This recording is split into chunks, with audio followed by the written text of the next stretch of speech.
పెద్ద మాటలు చెప్పే తెలంగాణ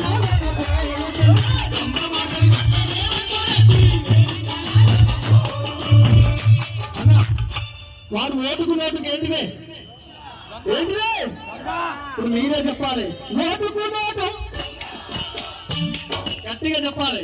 ఓటుకు నోటు